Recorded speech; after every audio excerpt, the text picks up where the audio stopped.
Assalamualaikum warahmatullahi wabarakatuh. Pada kesempatan kali ini, kami dari kelompok 10 akan membahas mengenai bagaimana mengenal model pembelajaran terpadu tipe networked atau jaringan untuk calon guru SD. Model pembelajaran terpadu tipe networked atau jaringan merupakan model yang sangat dinamis dan berpusat pada siswa. Model ini mendorong siswa untuk menyaring ilmu melalui kacamata keahlian mereka sendiri dan membangun jaringan komunikasi dengan para ahli di luar lingkungan kelas. Nah, mengapa model networked ini menjadi sangat penting bagi kita? Karena model ini merupakan model yang sangat dinamis dan berpusat pada siswa. Dulu, guru dianggap sebagai botol penuh yang menuangkan air ke gelas kosong, yang di sini diartikan sebagai siswa. Tapi sekarang, siswa adalah pusat jaringan. Kenapa disebut menyaring ilmu melalui kacamata keahlian mereka sendiri? Itu berarti kita menghargai keunikan cara berpikir pada setiap anak. Model ini mendorong mereka untuk membangun komunikasi dengan dunia luar, sehingga sekolah tidak lagi menjadi menara gading yang terputus dari realitas masyarakat. Untuk itu, mari kita membahas konsep dan karakteristik utama dari tipe pembelajaran terpadu tipe networked atau jaringan ini. Yang pertama adalah belajar melalui jaringan eksternal. Siswa mengintegrasikan ilmu dengan menjalin hubungan antara materi sekolah dan ahli di dunia nyata. Apa artinya? Itu bisa berarti kita membayangkan siswa kelas 5 sedang belajar tentang siklus air. Biasanya, mereka hanya melihat gambar di buku. Tapi di model networked, mereka keluar. Mereka mungkin mengirim video pendek berisi pertanyaan kepada petugas BMKG. Mereka mengintegrasikan teori di buku dengan data real time dari ahlinya. Inilah yang dimaksud dengan menjalin hubungan antara materi sekolah dan dunia nyata. Yang kedua yaitu guru sebagai fasilitator atau the guide on the side. Dalam model ini, guru bukan satu-satunya sumber ilmu, melainkan pendamping siswa membangun jaringan pengetahuan. Guru tidak berdiri di depan papan tulis dengan penggaris, tapi berdiri di samping siswa. Peran kita adalah sebagai moderator. Saat siswa bingung harus bertanya apa kepada ahli, kita membantu mereka menyusun daftar pertanyaan. Kita bukan lagi penyaji jawaban, tetapi sebagai kurator sumber belajar. Dan yang ketiga adalah berpusat pada minat siswa.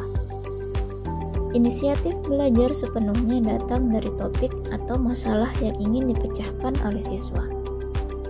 Inisiatif belajar sepenuhnya datang dari topik yang ingin dipecahkan oleh siswa.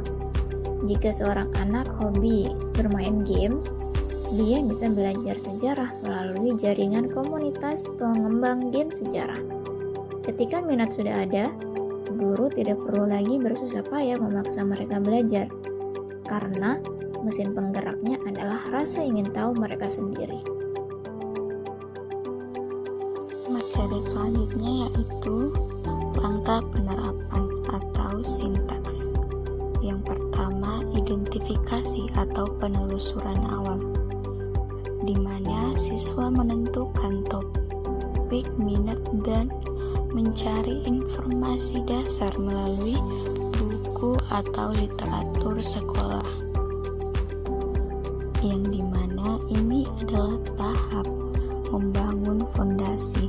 Siswa tidak bisa langsung bertemu ahli tanpa tahu apa-apa. Mereka harus melakukan studi literatur sederhana. Di tahap ini kita melatih literasi mereka.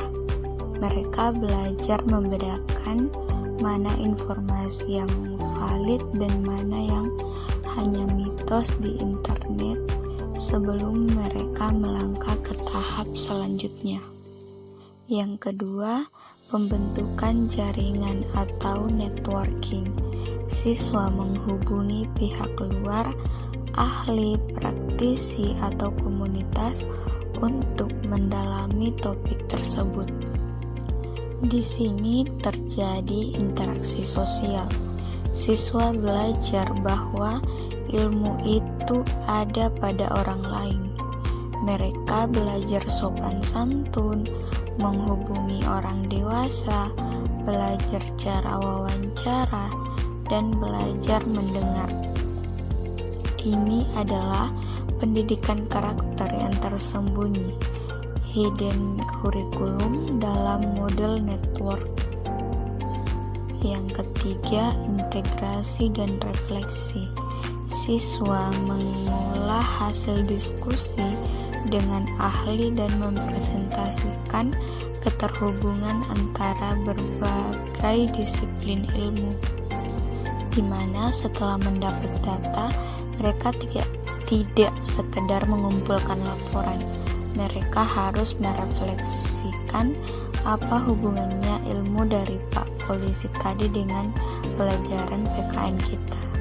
Disinilah terjadi pembelajaran terpadu yang sesungguhnya, di mana batas antara mata pelajaran menjadi cair karena semuanya terikat dalam satu masalah nyata.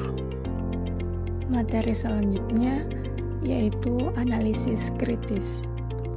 Nah, dalam aspek siswa, kelebihannya yaitu siswa kita akan tumbuh menjadi pribadi yang proaktif.